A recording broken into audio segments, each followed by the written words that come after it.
Welcome back to Wake Up Canada News. I'm Brad Wilder. This next story comes from one of our amazing Wake Up Canada News researchers and journalists, Sane Lady. No love lost between farmers and federal government as Ministry of Environment Change Canada paves the way for climate cops. In Part 1 ahead, we dig into the Canadian government's commitment to Agenda 2030, which includes a 30% reduction of nitrous oxide emissions associated with synthetic nitrogen fertilizer use in order to meet and exceed Canada's 2030 greenhouse gas emissions reduction target and achieving net zero by 2050, and how they plan on having climate cops. We'll be back with more right after these. In this age of gender confusion, it's difficult to find advice you can trust to help protect your child from those who would seek to unduly influence them, setting them up to be manipulated and exploited. On Unmasking the Trans Movement, we discuss, educate, and deliver the info parents want and need to help their children, grandchildren, and even themselves. Each week, we connect you with the clinical professionals and subject matter experts who understand what this movement is all about and how to navigate around this disturbing mental health issue. Join UnmaskingTheTransMovement.com for our next webinar, where John Euler, Dr. Ann Gillies, and our clinical experts provide the advice you can trust to help protect your child from those who would seek to unduly influence them and set them up to be manipulated and exploited within the trans movement. Our webinars provide access to supporting groups discussing the issues you want to talk about with other parents and experts alike. Learn to understand how the language has changed, stay up to date on this new lingo, and be able to have a rational, understanding conversation with your child who might be getting dragged into, sorry for the pun, this evil trans agenda. Our mission is clear: to unmask the deception and protect the most vulnerable among us. For webinar dates, times, and pricing, please visit our website at unmaskingthetransmovement.com/webinars. Welcome back. If you've been keeping an eye on the Netherlands farmers, you probably already know most of what we're discussing here today. But for those that don't have a clue, well, the Canadian government's commitment to Agenda 2030 includes a 30% reduction of nitrous oxide emissions associated with synthetic nitrogen fertilizer. Now, this is in order to meet and exceed Canada's 2030 greenhouse gas emissions reduction target and achieving net zero by 2050. Now, much of the world, they were shocked by the extent of the farmers' protests in the Netherlands, which are still ongoing. And Canada is next. Prime Minister Justin Trudeau is pursuing the same climate policy that sparked mass protests in Europe. The Trudeau government introduced a plan to reduce nitrogen emissions from fertilizer use, similar to the Dutch government's directives to limit nitrogen pollution that sparked protest among thousands of farmers. Now, many Canadians understand now that climate change is a hoax and being used to implement worldwide control of our food and energy production. Now, control the food, and well, what happens to the people? Well, you control the people, don't you? That's been said many a time. It's also simple economics. Canadian farmers and egg producers are in for a heap of trouble as they're forced to comply with government mandates to reduce fertilizers. Now, this will in turn lead to limited crop sizes affecting farmers, agriculture, and crop production all across Canada. Canada accounts for approximately 1% of global agricultural emissions. 1%. You'll find out how much that is in a second. Canadian farmers and producers, they've successfully increased production, improved soil biodiversity, and topsoil over the last 30 years using innovation and, of course, technology. They use less fertilizers now than ever before. Canadian farmers and ag producers are Canada's unsung heroes in my books, and, well, if you've eaten today, it's because of a farmer, not because of the government. Now, why target agriculture and food production? Targeting agriculture is not what Canadians want. given the potential of food shortages and problems associated with increased cost production. So Canadians, what do they want? They want affordable living without government interference and overreach. No question about that. Ask them. They'll tell you that same thing, Mr. Prime Minister. We need clean air, soil, and water. Canadians don't want the government to reduce food production and create energy shortages. Bottom line, these type of laws being implemented by the European Union, Dutch, and the Canadian governments are increasing the probability of a food crisis. And they, in partnership with the World Economic Forum, are doing this on purpose. The Canadian government's plan to reduce fertilizer-related emissions by 30% from 2020 levels by 2030 was part of a meeting among federal, provincial, and territorial ministers of agriculture to discuss the new Sustainable Canadian Agriculture Partnership, which is a 5-year agriculture policy framework.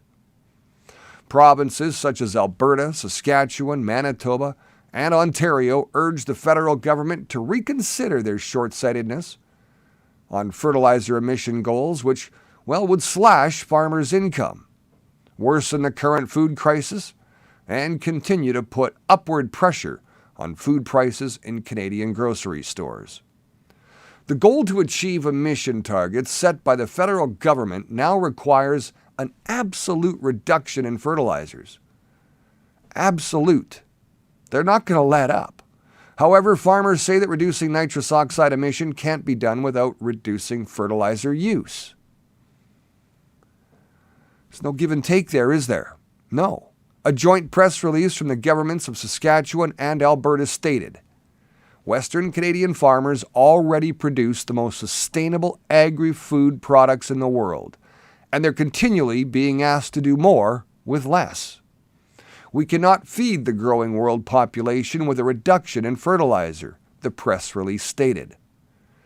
The world is looking for Canada to, increase production and be a good solution to global food shortages.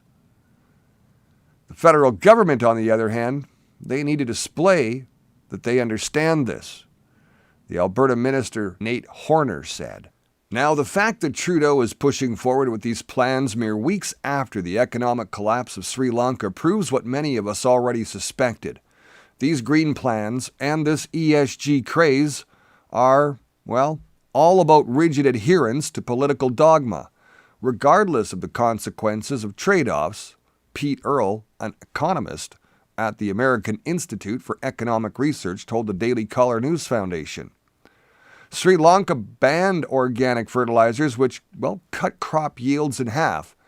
And as we found out, when people are hungry, they have more incentive to protest and occupy presidential palaces. The federal government wants to reduce emissions because of agriculture contributes to 10% of Canada's greenhouse gas emissions, according to the Agricultural Ministry.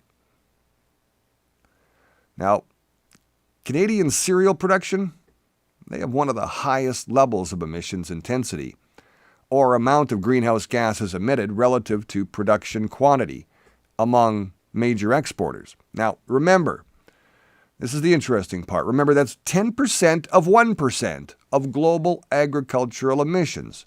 10% of 1%. Agriculture and Agri-Food Canada met with producer groups and provincial and territorial partners to discuss the emissions reduction target and initiate conversations. What are they going to take it to? 0.5%? Or zero? Good luck. This consultation ran from March 4th, 2022 to August 31st, 2022. Well, who are these people from the AAFC? Are they farmers or producers? Do they have practical knowledge, or are they simply scientists paid to do what the government says? Lifetime tenured professors and professional academics employed by the government with little or no practical experience in actual farming and ag production. Often they have limited, narrow scopes of study. Modeling experts, professional paper writers that offer recommendations and theories that might or may affect agriculture and the environments they study. Might or may. Papers that are based on theories and models without real-life practical applications living in the real world. Many of these scientists work on improving methodology for modeling climate change impacts on cropping systems. Effects that may be beneficial or not because of the outcomes are not known, are they? So, what is modeling? Scientific modeling is a scientific activity, the aim of which is to make a particular part of or feature even, of the world easier to understand, define, quantify, visualize, and stimulate by referencing it to existing and usually commonly accepted knowledge. It requires selecting and identifying relevant aspects of a situation in the real world and then developing a model to replicate a system with those features. Now, examples of modeling gone wrong include Neil Ferguson from the Imperial College of London, who was responsible for the disastrous mad cow disease and COVID's modeling.